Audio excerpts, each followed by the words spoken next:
제가 새벽 3시에 제 형님이 돌아가셔가지고 발인 예배 때문에 3시에 출발해서 갔다가 2시간 열심히 가서 10분 설교하고 그리고 이제 아침에 이제 또 2시간 또 이제 오게 되었습니다. 조금 이제 제가 말이 조금 막히더라도 여러분 용서해 주시고 그냥 이해하고 들으시기를 바랍니다. 우리가 이 세상에서 살아가다 보면은 자기도 모르게 자기 생각에 빠지는 수가 많습니다. 근데 하나님께서 우리의 생각을 교정시켜 주시고 우리의 생각을 올바른 생각으로 만드시고자 우리에게 절기라는 것을 만들어 주셨어요. 하나님이 그러니까 성경에 기록해서 절기를 지키라라고 하는 것은 그것은 분명히 깊은 뜻이 있습니다. 우리는 이 절기를 통해서 하나님이 우리에게 주시는 영적인 교훈이 무엇인지, 절기를 통해서 우리가 하나님 앞에서 무엇을 깨닫고 우리 하나님 앞에서 살아야 할 것인지를, 어떻게 살아야 할 것인지를 우리가 배워야 되는 것이죠. 절기. 그 중에서 이 맥주 감사절 하면은 우리가 가장 이해하지 못하는, 어떻게 보면 정말 이 현 시대에 가장 맞지 않는 그런 절기일 수 있습니다. 왜냐하면 이 절기가 주어졌던 그 시대는 농사를 짓는 것이 거의 산업의 거의 전부였던 시대. 95%가 농사에 매달렸을 정도로 농업이 주산업이었던 시대가 있었어요. 그런데 그러한 시대에 주어졌던 이 맥주 감사절에는 절기가 오늘날 산업화 시대에 이 농사라는 것은 우리나라 이 산업의 5%가 채 안 됩니다.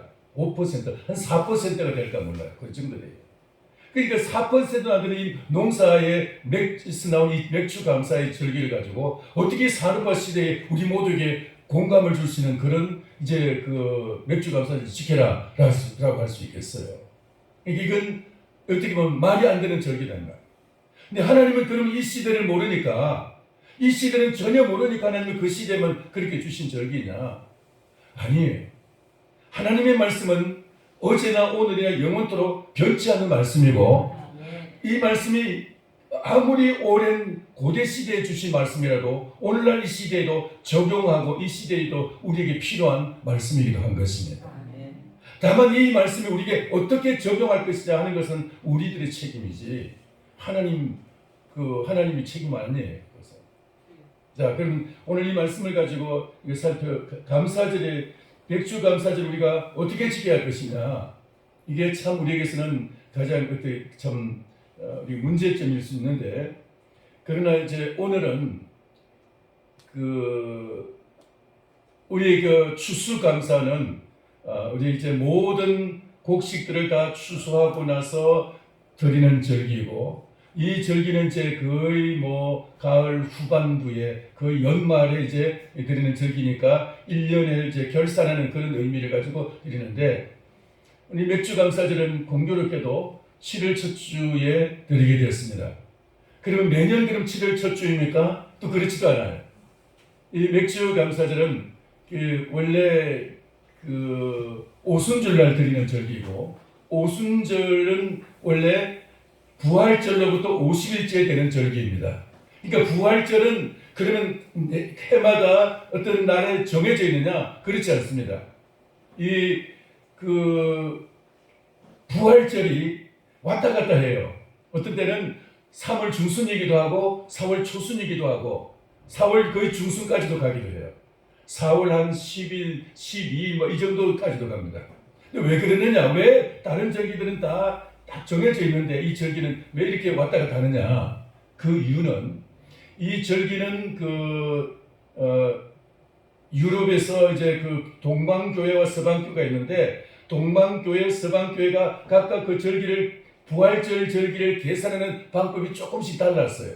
그래서 절기가 조금씩 이제 변동이 되어 있었는데, 그래서 이것을 갖다가 거의 20세기 가까이 돼서 한 100여 년 전에 이것을 둘 다 통합을 시켰는데, 그게 뭐냐면은 춘분이 지난 첫 번째 만월, 첫 번째 보름달이 지난 첫 번째 주일. 다시 춘분이 여러분 언제입니까? 춘분 3월 21일입니다. 이건 정해져 있어요. 이건 양력으로 쓰는 거니까 춘분은 3월 21일 정해진 날짜입니다. 근데 춘분이 지난 첫 번째 보름달이 뜨는 날. 그러니까 보름 15일 날이란 말이에요. 이것은 음력이에요. 음력이니까 양력에 따라서 왔다 갔다 해요. 그래서 이제 이 보름달은 음력이니까 춘분이 지난 첫 번째 보름달이 뜨는 날로부터 보름달이 지나고 그리고 첫 번째 주일 그 날이 바로 부활절이 돼요. 이것만 딱 정해져 있어요. 그러니까 날짜가 정해진 것이 아니고 이 날짜 계산하는 방법만 정해져 있어요. 그래서 이제 부활절에는 3월달이 되기도 하고 4월달이 되기도 하고 그 달에 따라서 또 이제 그 부활절에 따라서 이제 그 오순절이 달라지기도 하고 이 오순절 때문에 어쩌면 맥주 감사절도 이제 왔다 갔다 하기도 하고 그렇게 되는 거죠. 그러나 올해는 맥주 감사절이 이제 그 7월 첫 번째 주일이기 때문에 지난 그 6개월 동안 우리의 삶을 돌아보면서 우리가 얼마나 감사의 삶을 살았는지 감사가 무엇인지를 다시 한번 생각하면서 이 절기가 이제 우리에게 지켜지게 되기를 바랍니다. 신약 성경에는 감사하다 이 말이 한 65회 정도 기록이 되었다고 학자들이 말합니다. 한 65회 되는데 그 중에서 한 48회 정도는 사도 바울이 쓴 사도 바울 서신에 나오고 있어요. 바울 서신에. 그러니까 이 바울 서신의 감사가 유독히 많은데 물론 이제 바울 서신이 분량도 많지만은 분량은 한 절반 조금 넘지만은 이제 그 바울의 그 감사의 횟수는 전체의 4번의 3번 꼴로 4분의 3은 신약 성경의 4분의 3은 바울의 감사. 바울의 감사가 오늘 성경에 계속 집중적으로 나오고 있어요. 근데 바울의 감사 중에서도 바울이 오늘 이 말씀 속에서 특별히 굉장히 그 큰 감사를 하고 있는데 데살로니가 교회에 보내는 편지에서 바울 사도는 이렇게 말합니다. 하나님이 너희에게 주신 그 은혜가 너무나 큰데 그 은혜를 너무너무 커서 그걸 내가 어떻게 하나님 앞에 감사로서 보답을 할까? 어떻게 내가 하나님 앞에 감사하고 하나님께 보답을 할 수 있을 것인가? 지금 이제 9절에 그렇게 말씀하고 있습니다. 9절 한번 다시 한번 같이 한번 읽겠습니다. 9절 시작. 우리가 우리 하나님 앞에서 너희로 말미암아 모든 기쁨으로 기뻐하니 너희를 위하여 능히 어떠한 감사로 하나님께 보답할까? 어떠한 감사로 하나님께 보답할까? 즉 다시 말해서 이 말은 무슨 말이냐면 너무너무 감사해가지고 어떤 감사를 하나님께 드려야 될지 모르겠다. 나가 너무 감사해서 못 살겠다. 이런 말이에요. 못 살겠다. 그만큼 하나님께 감사하고 감사해서 어떻게 내가 하나님께 감사해야 될지 표현을 못하겠다는 거예요. 이러한 이 바울의 감사의 마음, 특별히 데살로니가 교회가 바울에게 감사했던 이유는 데살로니가 교회는 바울 사도가 그러니까 아데네 지역에서 바울 사도가 복음을 전하다가 도저히 거기서 이제 막 그 말싸움만 되고 논쟁만 되고 철학자들이 그 철학 논쟁으로 인해서 그냥 거기서는 열매도 없고 예수 믿는 사람도 없고 그냥 거기서는 계속 논쟁만 있으니까 여기서는 안 되겠다 싶어가지고 그 아데네라는 도시가 그리스 철학의 모든 철학은 그리스 철학에서 나왔고 그리스 철학의 원산지 본부가 아데네 아닙니까? 근데 이 아데네 갔더니 아데네에서는 전부 말싸움만 하지 다 말쟁이들이에요. 다 철학자예요. 그래가지고 바울하고 전부 다 지잘났다 그러고 다 그냥 토론하자 그러지 예수 믿겠다는 사람은 없는 거예요. 그래서 안 되겠다 싶어서 그냥 제치고 간 곳이 데살로니가 교회예요. 근데 이 교회에 가서 이 복음을 전하니까 복음을 잘 받아들이는데 유대인들이 너무나 강하게 막 들고 일어나가지고 빌립보 교회를 거쳐서 갔습니다. 들고 일어나가지고 그래서 여기서 3주 딱 복음을 전하다가 여기도 안 되겠다 싶어가지고 떠나게 됩니다. 베레아로 떠나죠. 그런데 이 3주 동안 복음을 전한 이것이 이 데살로니가 사람들의 마음을 움직여가지고 교회가 세워지게 됐어요. 그리고 이 교회가 그냥 그냥 이제 그냥 조용히 그냥 이렇게 그냥 유지된 것이 아니라 강한 핍박과 아주 극심한 환란이 막 닥치는데 그 모든 환란과 핍박을 이기고 올곧게 교회가 성장을 하게 돼요. 이 교회가. 그러니까 바울 사도가 3주 동안 그냥 씨 뿌리듯이 그렇게 그냥 이제 저 복음 전하고 떠났는데 이 교회가 환란과 핍박 가운데서 성장하고 부흥이 돼가지고 교회가 큰 목소리를 하고 막 저 스스로 막 자기들끼리 전도하는데 부흥의 불길이 나게 됩니다. 이게 바울 사도가 그 교회 소식을 들을 때 너무나 감사하고 기뻐가지고 나중에는 막 전도하기 위해서 막 직장 생활도 포기하고 막 전도하러 다니고 하니까 나중에 권면을 합니다. 당신들 그러지 말고 좀 직장 생활하고 열심히 돈도 벌어가지고 좀 저 선한 일도 좀 하고 그렇게 살아야지. 이렇게 돈도 안 벌고 그렇게 계속 그냥 열심히 전도만 하다가 나중에 아쉬운 소리 할 수도 있을지 모르니까 좀 돈도 좀 벌라고 그렇게 권면할 정도로 전도에 열심히 교회가 바로 이 데살로니가 교회였어요. 그러니까 전도만 하다 보니까 헌금도 안 나오는 거예요. 헌금도 안 나와. 그럴 정도로 열심히 복음에 불이 붙었던 교회예요. 이 나쁜 교회라는 뜻이 아니고 자 그런데 그 감사가 너무 커서 내가 어떻게 내가 하나님 앞에 감사해야 될지 모르겠다는 거예요. 오늘 이 바울 사도의 이 심정이 우리의 마음이 되기를 소원합니다. 어떻게 하면 하나님 앞에 감사해야 될 것이냐. 그러면 감사는 어떤 감사를 도대체 어떻게 감사할 수 있는 것이냐. 무엇에 대해서 여러분 감사할 것이냐. 무엇에 대해서. 여러분 뭘 감사하고 싶습니까? 첫째 우리가 감사드려야 될 것은 하나님께서 우리에게 주신 것에 대해서 감사해야 합니다. 할렐루야. 하나님 우리에게 주신 것인 것입니다. 그리고 우리가 하나님 앞에서만 받은 것이 아니고 사람들로부터도 받은 게 많죠. 우리 부모님으로부터 받은 그 은혜들. 우리를 갖다가 낳아주시고 우리를 길러주시고 우리를 그 교육을 공부를 시켜주시고 우리를 지금까지 보호해 주신 그 모든 그 은혜는 우리가 말로서 표현할 수가 없는 거죠. 이 감사에 대해서 우리가 정말 얼마나 감사해야 될 것인지 그것을 감사할 줄 아는 사람이 참 인간다운 사람이에요. 감사할 줄 아는 사람, 감사가 있기를 축원합니다. 그리고 그뿐만 아니죠. 살다 보면은 많은 사람들로부터 우리가 받은 것이 얼마나 많은지 작은 것으로부터 큰 것에 이르기까지 정말 얼마나 많은 감사를 우리가 참 감사를 해야 될 것인지 제가 참 오랫동안 잊어버리고 있던 감사가 있더라고요. 요즘 돼서야 제가 느낀 감사가 있는데 제가 대학을 30살이 넘어서 대학을 들어갔습니다. 그래서 이제 막 열심히 공부하다 보니까 직장 생활도 무슨 그 당시에 부업도 요즘 알바도 못하고 알바도 할 데가 없고 그래가지고 열심히 그냥 공부만 했어요. 참 따라가기 힘들고 해서 공부만 했는데 그래도 기숙사비 또 이제 그 생활비라든가 등록금이라든가 그냥 그렇죠.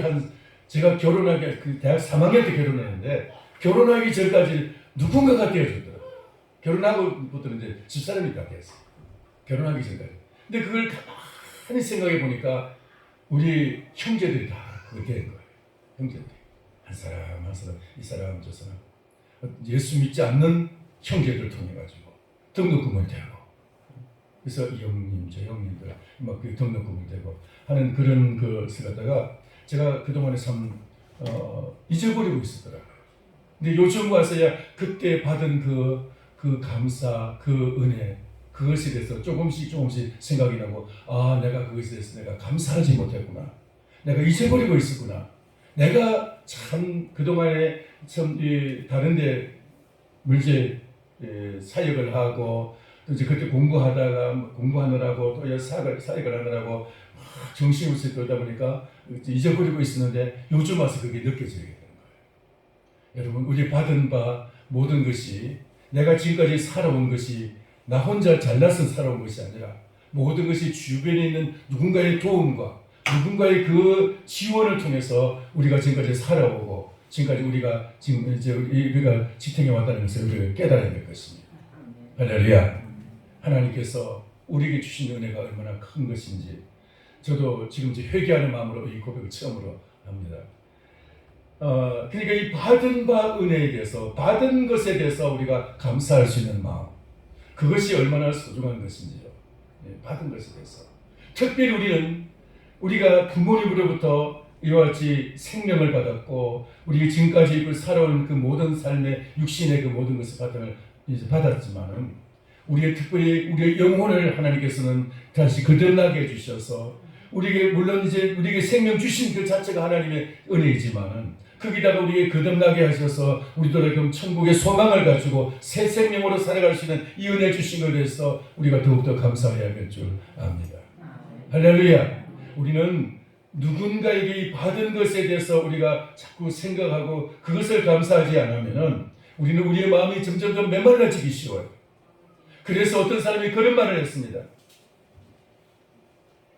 감사하지 못하는 그 마음이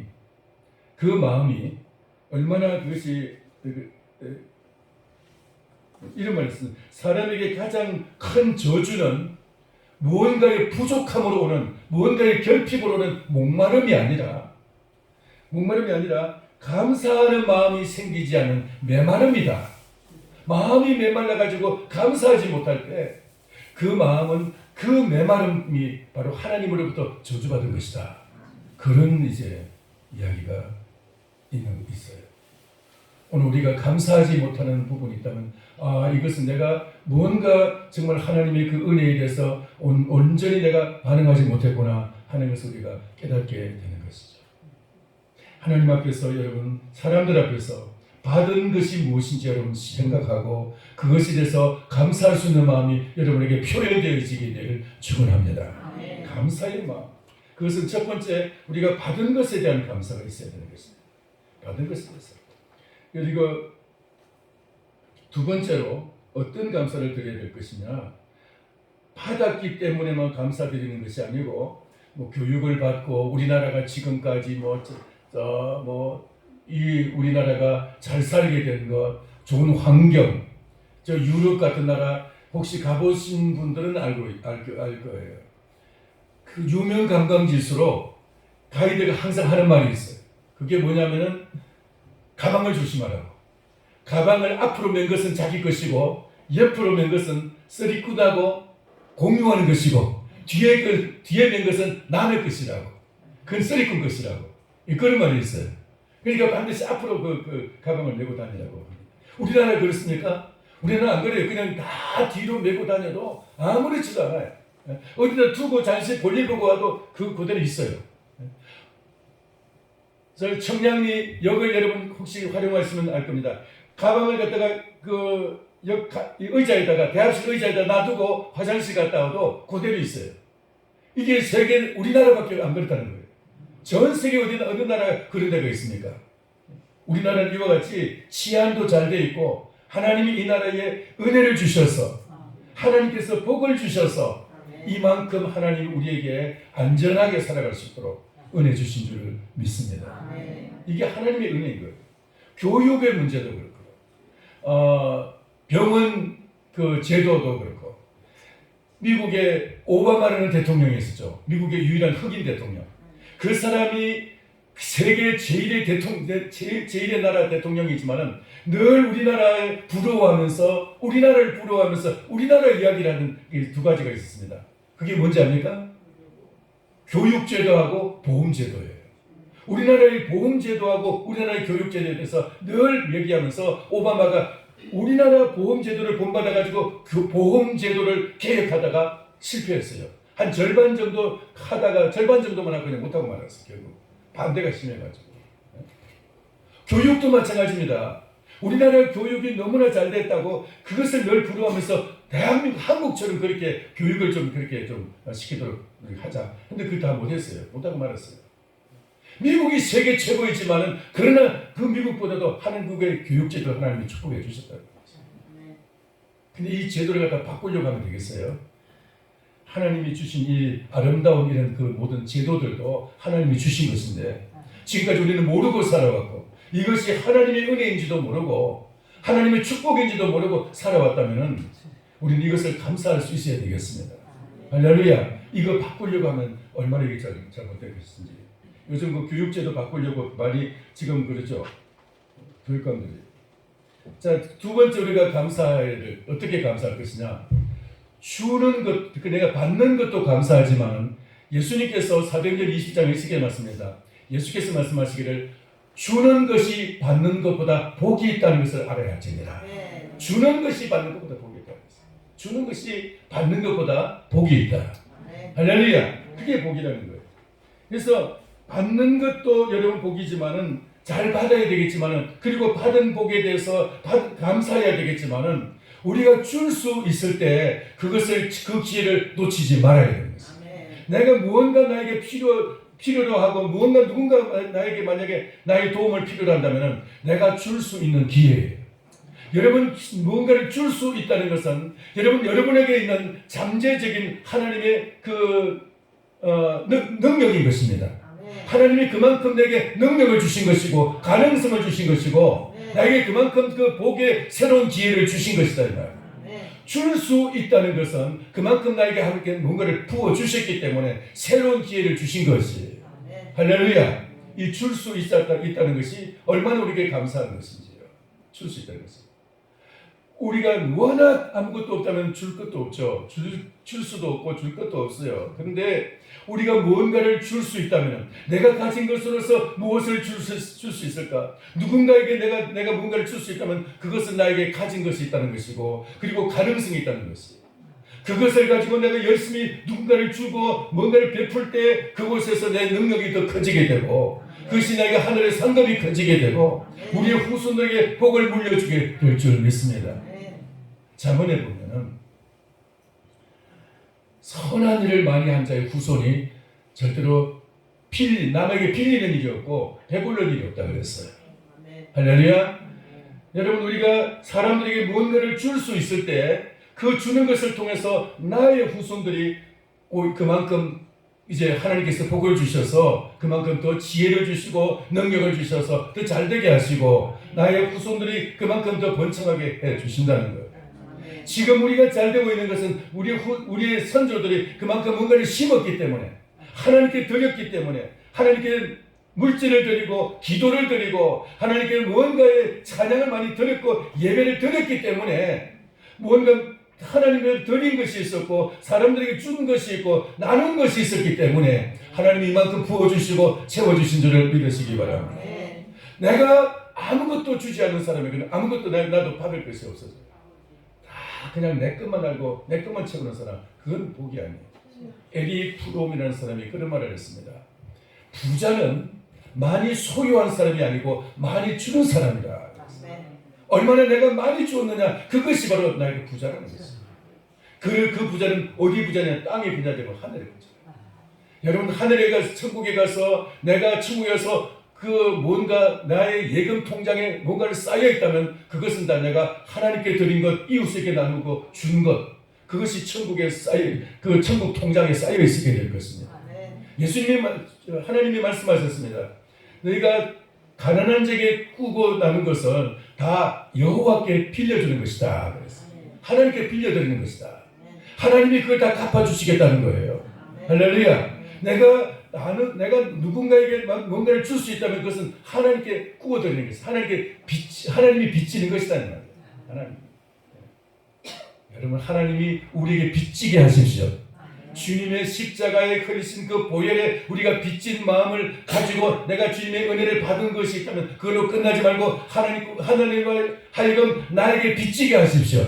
내가 열심히 부지런히 하나님께 이웃에게 무언가를 줄 수가 있다면 그것이 하나님 빚지게 하는 거예요. 드리는 것, 줄 수 있는 것 이것이 우리가 감사의 표현이고 그것이 바로 우리가 감사할 수 있는 최고의 방법인 것입니다.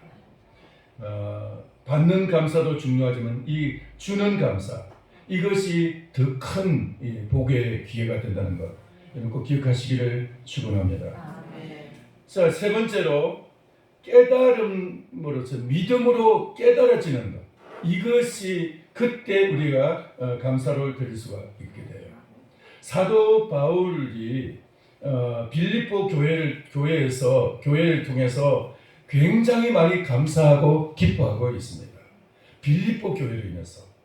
그 당시가 언제냐면은 로마 감옥에 갇혀 있을 때인데, 감옥에 갇힌 바울 사도가 그 에바브로 디도라는 사람이 와가지고 이제 빌립보 교회가 보내는 선교 헌금을 가지고 찾아왔습니다. 바울이 늘 이제 그 로마 감옥에서 참 필요한 것이 많았는데, 감옥에 갇혔으니까 궁핍하고 필요한 것이 많았는데, 이 빌립보 교회로부터 아주 귀한 그런 이제 선교 헌금을 가지고 찾아왔어요. 근데 그 바울이 그 빌립보 교회를 해서 편지를 보내면서, 너희가 내게 준 것으로 해서 내가 너무 풍성한데, 나는 궁핍에 처할 줄도 알고 풍요에 처할 줄도 알고 모든 것이 일체의 배경을 배웠더라. 그러면서 내게 이게 그 깨달음을 깨닫고 감사하는데, 바울이 이 빌립보 교회로 인해서 얼마나 감사한지, 그러면서 바울이 이런 고백을 합니다. 내가 감옥에 갇힌 것으로 인해서 사람들이 기뻐하고, 오히려 나를 더 괴롭히기 위해서 어떤 사람이 전도를 하고, 그리고 이제 내가 감옥에 갇히 보내서 어떤 사람은 괴로워하면서 바울이 감옥에 갇혔으니까 그걸 슬퍼하면서 더 열심히 더 분발해서 복음을 전해가지고 교회가 부흥이 되고, 두 종류의 교회의 전도가 있었어요.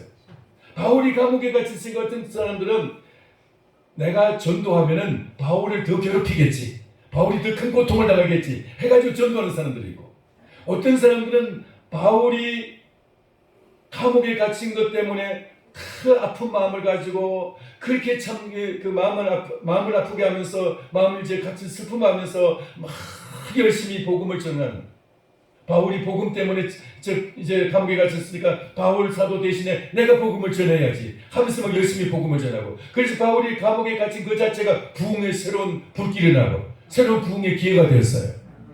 할렐루야. 그것 때문에 바울이 감사하고 기뻐하고, 바울이 그것 때문에 기뻐하고 감사하고, 새로운 깨달음의 역사. 여러분, 똑같은 사실을 보면서 어떤 사람은 감사하고 어떤 사람은 불평을 해요. 이런 이야기가 있습니다. 일제시대에 어떤 믿음이 좋은 어떤 어머니가 계셨어요. 근데 이분이 어촌에 살았는데 그 명태 5마리를 머리에 이고 명태 5마리를 머리에 이고, 이제 교회 헌금을 돈은 없으니까 그 명태를 이제 교회 이제 헌금 대신에 헌금으로 드리려고 이제 이고 가져갔습니다. 가져가다가 강도가 나타나가지고 머리를 갖다가 때려가지고 이분이 이제 기절하고 말았어요. 그리고 이제 그 명태는 그냥 뺏기고 말았어요. 이제 병원에 입원했는데, 그 이야기를 듣고 아들들이 막 화가 나가지고 이번 기회에 어머니 아예 그냥 저 교회 못 다니시게 해야 되겠다. 이 아들들하고 교회 안 다니는 거예요. 그래가지고 막 불평해서 하나님 어디 있느냐고, 이 하나님 있으면 우리 이렇게 믿음 좋은 어머니 없다 이렇게 할 수 있느냐고 하면서 막 불평이 대단했습니다. 근데 이제 좀 있어 그 어머니가 깨어났어요. 그래 무릎을 꿇고 하나님께 감사드리면서, 하나님 제게 이 강도가 나타났는데 이 명태가 제 대신 맞아가지고 저를 이렇게 죽지 않고 이렇게 살아나게 해주셔서 저를 보호해 주셔서 감사합니다. 명태는 하나님이 제게 보내주신 천사였군요. 명태가 제게 보내서 하나님의 천사였군요. 그러면서 하나님께 감사 기도를 드렸다는 겁니다. 여러분, 똑같은 사건을 두고 아들들은 불평하고 그 어머니는 감사의 기도를 드렸다는 거예요. 우리가 한 사건을 보고 어떻게 보느냐에 따라서 그 감사할 것인지 불평할 것이 달라지게 되는 거죠. 여러분, 한 사건을 통해서 여러분 불평거리로 보지 마시고 감사의 조건으로 보시기를 바랍니다. 모든 사건은 보는 각도에 따라서 달라지게 되어 있습니다. 어떤 사람은 불평거리로 보지만 똑같은 그 사건을 다른 사람은 그 감사의 조건으로, 감사의 각도에서 보게 된다. 내가 어떤 안경을 쓰느냐에 따라서 그 사건을 보는 각도가, 그 사건을 해석하는 그 해석이 달라지게 돼요. 감사의 안경을 쓰면은 그 사건이 감사의 일이 되는데, 근데 어떤 사람은 그 불평의 안경을 쓰고 똑같은 일을 갖다가 불평거리로 보고 있다 이 말이에요. 여러분, 우리가 뭘 어떻게 깨닫느냐에 따라서, 내가 어떻게 보느냐에 따라서 우리의 그 어떤 관점에서 보느냐에 따라서 달라지게 되는 거예요. 감사의 각도에서 보게 되고, 감사의 시선으로 보게 되고 감사의 안경을 쓰시고 감사의 마음을 품고 감사의 깨달음이 있기를 축원합니다. 그럴 때 우리의 삶이 더 풍성해지게 되고 우리의 삶은 더 여유가 있게 되는 것입니다. 하나님은 그런 그 감사를 통해서 역사하시기 시작합니다. 하나님이 어디에 계시느냐?